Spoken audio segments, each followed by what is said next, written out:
Dear students, आज आपण या व्हिडिओ लेक्चरमध्ये फिगर्स ऑफ स्पीच किंवा पोएटिक डिव्हाइसेस म्हणजेच भाषिक अलंकारांचा अभ्यास करूया. अलंकारिक भाषाशैली ही कवितेची महत्त्वाची वैशिष्ट्ये आहे. It is said that prose is like walking and poetry is like dancing. अलंकारिक भाषेमुळेच आपण कवितांचा आस्वाद घेतो व त्या दीर्घकाळ आपल्या स्मरणात राहतात. भाषेला सौंदर्य प्राप्त करून देणारे अनेक भाषिक अलंकार इंग्रजीमध्ये आहेत. यापैकी आज आपण repetition, alliteration, simile, metaphor, inversion, antithesis, personification व ऑनोमोटोपोइया या भाषिक अलंकाराचा अभ्यास करूया. Now we will learn these devices one by one. सर्वप्रथम पहा repetition. Repetition is a literary device in which a word or a phrase is repeated twice or more times. Repetition म्हणजे हा पुनरावृत्ती अलंकार असतो की या ठिकाणी एखादा शब्द किंवा एखादा शब्दसमूह दोन वेळेस किंवा दोनपेक्षा अधिक वेळा वापरला जातो. For example, rain rain come again.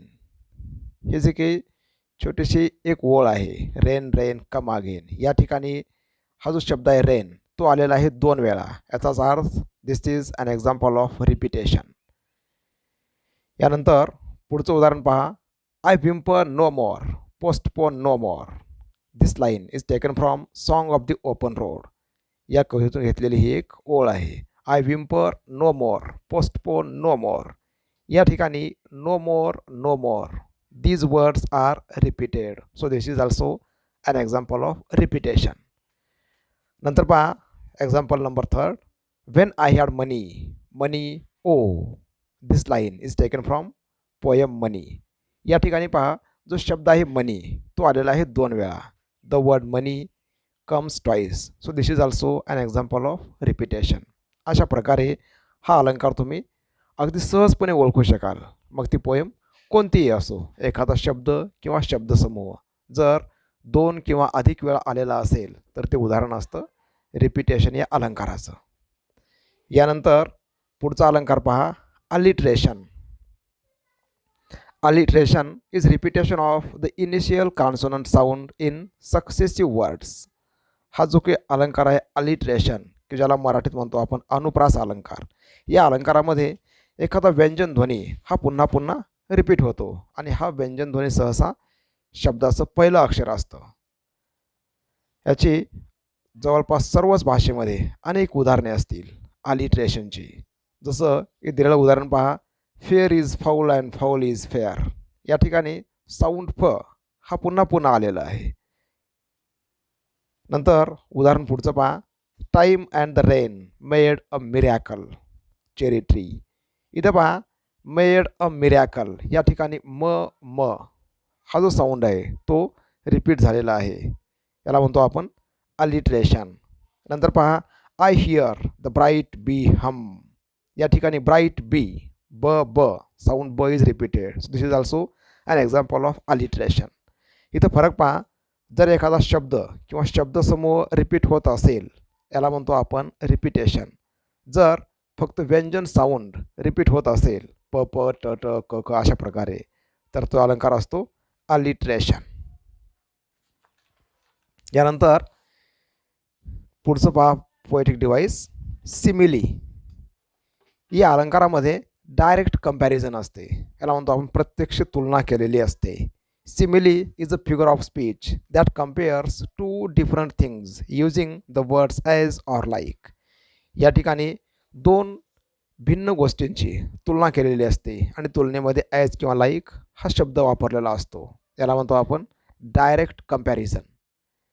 He is as busy as a bee. या ठिकाणी जे प्रोनाऊन आहे ही याची तुलना केलेली आहे मधमाशीसोबत. He is compared to bee, म्हणजेच काय प्रत्यक्ष तुलना आहे आणि तुलनेमध्ये शब्द आहे as. So this is an example of simile. उदाहरण पुढचं पहा, white as a feather and white as a cloud weave a dead man's funeral shroud. हे जे काही ह्या दोन ओळी आहेत या ओळीमध्ये पहा हे जे काही श्राऊड आहे, हे जे काही कफन आहे, ह्याची तुलना केलेली आहे अ फिदर आणि अ क्लाउड यांच्यासोबत. म्हणजे पहा shroud is compared to a feather. तसेच आपण सांगू शकतो shroud is compared to a cloud. अशा प्रकारे प्रत्यक्ष तुलना आहे म्हणजे ते अलंकार आहे सिमिली. यानंतर पहा then felt I like a child. या लाईनमध्ये the poet compares himself to a child. This is also direct comparison आणि तुलनेमध्ये शब्द या ठिकाणी वापरलेला आहे लाईक. याला म्हणतो आपण सिमिली. दोन भिन्न घटकांची तुलना केलेली असते आणि तुलनेमध्ये ॲज किंवा लाईक शब्द असतो, तो अलंकार असतो सिमिली.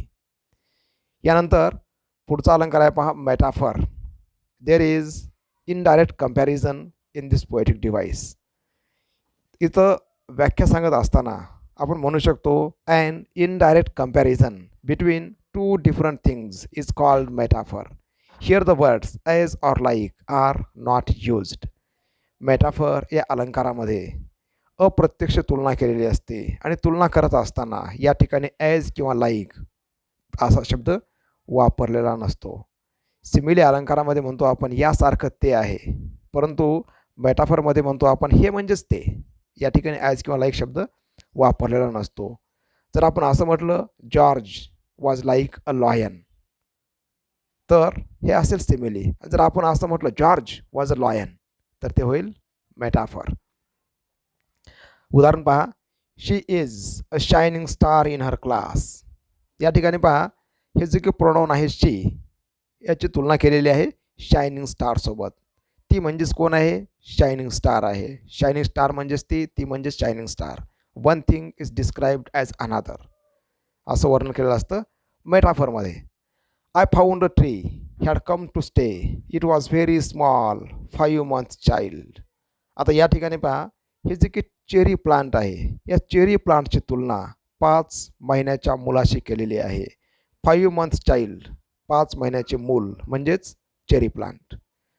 परंतु तुलनेमध्ये कुठेही ॲज लाईक असा शब्द नाही. नंतर पहा viewers waving at break of day. या ठिकाणी अर्ली इन द मॉर्निंग ही जी की वेळ आहे सकाळची वेळ याचं वर्णन केलेलं आहे कसं? Break of day. म्हणजेच पहा early in the morning is described as break of day. One thing is described as another. So this is example of metaphor. हा अलंकार आहे मेटाफर. नंतर पहा inversion. Inversion is a figure of speech in which the word order is changed. जे की ग्रामरमध्ये word order असते subject verb object किंवा subject verb complement हा जो की क्रम असतो हा क्रम कवितेमध्ये पाळला जाईल असं काही नसतं. आणि जेव्हा कधी हा क्रम डिस्टर्ब केलेला असतो तिथं अलंकार असतो इन्व्हर्शन. इथं म्हणतो आपण the word order is disturbed or we may say the word order is changed. याची उदाहरणं पहा marches he along the plain. आता या ओळीमध्ये जो काही वर्ड ऑर्डर ती कशी पाहिजे? ही मार्चेस अलॉंग द प्लेन. परंतु हा शब्दांचा क्रम केलेला आहे उलटा पुलटा मागं पुढं. इथं म्हणतो आपण इन्व्हर्शन. उदाहरण पुढचं पहा my brother into my garden come. आता या ओळीमध्ये सुद्धा हे जे काही word order is disturb. The correct word order is my brother come into my garden. नंतर पहा पुढचं example never saw I. Now this line is taken from upon Westminster Bridge. आता ह्या ओळीमध्ये सुद्धा never saw I the word order is changed. आपण सांगू शकतो the correct word order I never सॉ. आणि पुढचं उदाहरण पहा on the deck the rower takes his stand. इथं पण शब्दांचा क्रम उलटा पुलटा केलेला आहे. हा जो काही योग्य क्रम आहे द करेक्ट वर्ड ऑर्डर ते असेल the rower takes his stand on the deck. पुढचा अलंकार पहा antithesis. Anti means opposite and thesis means idea. ज्या ठिकाणी विरुद्ध आयडियाज किंवा विरुद्ध अर्थाचे शब्द एकाच ठिकाणी वापरलेले असतात तिथं अलंकार असतो अँटिथेसिस. इथं आपण सांगू शकतो in this figure of speech opposite words or contrasting ideas are put together. Contrasting म्हणजे विरोधात्मक ज्या काही कल्पना असतात या विरुद्ध कल्पना एकत्र वापरलेल्या असतात. विरुद्ध शब्द एकत्र आलेले असतात तिथं अलंकार असतो अँटिथेसिस. एक्झाम्पल पहा, speech is silver but silence is gold. इथं पहा स्पीच आणि सायलन्स हे अपोजिट वर्ड्स आहेत, म्हणून अलंकार आहे antithesis. When I hear these poor ones laugh and see the rich ones coldly frown. या ठिकाणी लाफ आणि फ्राऊन, हसणे आणि नाराज असणे, या पण कशा आहेत, कॉन्ट्रास्टिंग आयडियाज आहेत, कॉन्ट्रास्टिंग ॲक्शन्स आहेत, म्हणून अलंकार आहे antithesis. Came back thinner rather poor but richer by a cherry tree at my door. या दोन ओळीमध्ये पाहतो आपण poor and richer, these are the opposite words. So this is also an example of antithesis. नंतर पुढचा अलंकार पहा, पर्सॉनिफिकेशन. Personification is a figure of speech where a non-living objects are described as human beings. हा जो अलंकार आहे पर्सॉनिफिकेशन, याला म्हणतो आपण चेतन गुणोक्ती अलंकार.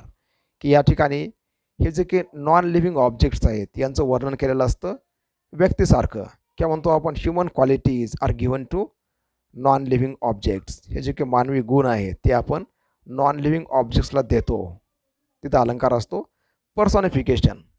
उदाहरण पहा, the rain is dancing on the roof. या ठिकाणी the rain is described as a person, the rain is described as a dancer. So we say this is an example of personification. किंवा आपण सांगू शकतो द रेन इज पर्सॉनिफाईड. पुढचं उदाहरण पहा, the river glides at his own sweet will.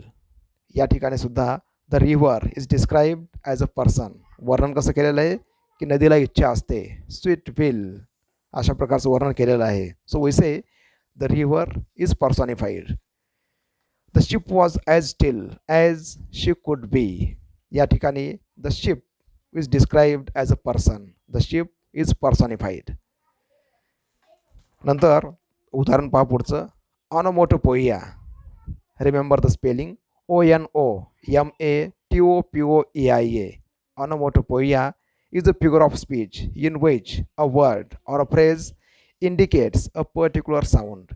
एखादा शब्द किंवा शब्दसमूह आपणाला एखादा आवाज दाखवतो. हा जो काही आवाजदर्शक किंवा ध्वनिदर्शक शब्द आहे याला म्हणतो आपण एक्झाम्पल ऑफ ऑनोमोटोपोइया. आणि जे काही शब्द असतील ध्वनी दाखवणारे त्यांना म्हणतो आपण ऑनोमोटोपोइक वर्ड्स. एक्झाम्पल पहा, rustling of leaves. Now in this example, the word rustling shows sound made by the leaves. पानांची सळसळ. हा जो काही शब्द आहे सळसळ, रसलिंग, हा आवाज दाखवतो, म्हणून the expression is an example of onomatopoeia. Down sank the bell with a gurgling sound. या ठिकाणी गर्गलिंग हा जो काही साऊंड आहे, बुडबुडबुड अशा प्रकारचा पाण्याचा आवाज, हे दाखवतं आपणाला sound. So this is also an example of onomatopoeia. I hear the bright bee hum, HUM, hum हा जो काही शब्द आहे तो दाखवतो तुम्हाला मधमाशाचा आवाज जो की असेल अशा प्रकारचा. So in this 3 examples, rustling, gargling आणि हम, हे 3 शब्द आपणाला आवाज दाखवतात, म्हणून ही तिन्ही उदाहरणं आहेत ऑनोमोटोपोइया या अलंकाराचे. या लेक्चरमध्ये आपण वेगवेगळ्या 8 अलंकाराची माहिती पाहिली. याशिवाय आणखी काही महत्त्वाचे अलंकार आहेत त्यांच्याविषयी माहिती आपण पुढच्या व्हिडिओमध्ये पाहूया. Thank you for watching.